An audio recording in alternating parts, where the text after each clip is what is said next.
ناظرین کرام، 14 اپریل 1912 کو دنیا کا مشہور بحری جہاز ٹائٹینک اپنے اولین بحری سفر کے دوران ایک آئس برگ سے ٹکرا کر بحر اوقیانوس میں ڈوب گیا۔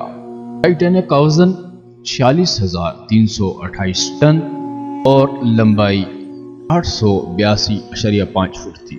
یہ اپنے زمانے کا سب سے بڑا بحری جہاز تھا اور اس کے بارے میں دعویٰ کیا گیا تھا کہ یہ کبھی نہیں ڈوب سکتا۔ 10 اپریل 1912 کو یہ جہاز تقریباً 2200 مسافروں کے ہمراہ اپنے پہلے بحری سفر پر روانہ ہوا۔ جہاز کے کیپٹن کا نام E.J. اسمتھ تھا۔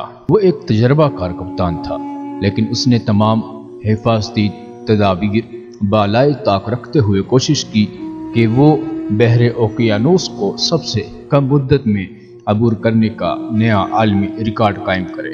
چنانچہ اس نے جہاز کو انتہائی تیز رفتاری سے چلانا شروع کر دیا اور ان انتباہی اطلاعات پر بھی کان نہیں دھرے کہ سمندر میں آئس برگ موجود ہے۔ چنانچہ صرف 4.5 دن کی مسافت کے بعد 14 اپریل 1912 کو رات 11:40 پر ایک آئس برگ سے ٹکرا کر تباہ ہو گیا۔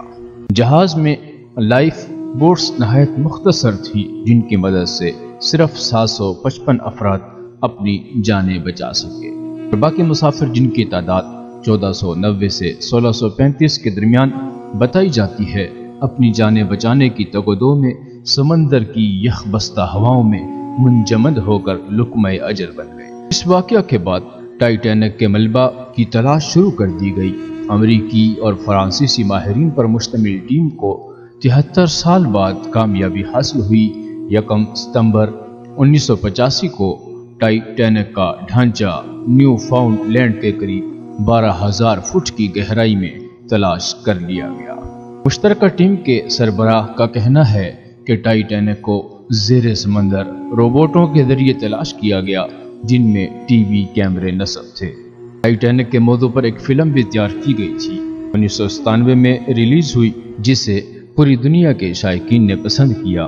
23 مارچ 1998 کو لاس اینجلس میں ایک تقریب منعقد ہوئی، جس میں 1997 میں ریلیز ہونے والی فلموں کو آسکر ایوارڈ دینے کا اعلان کیا گیا۔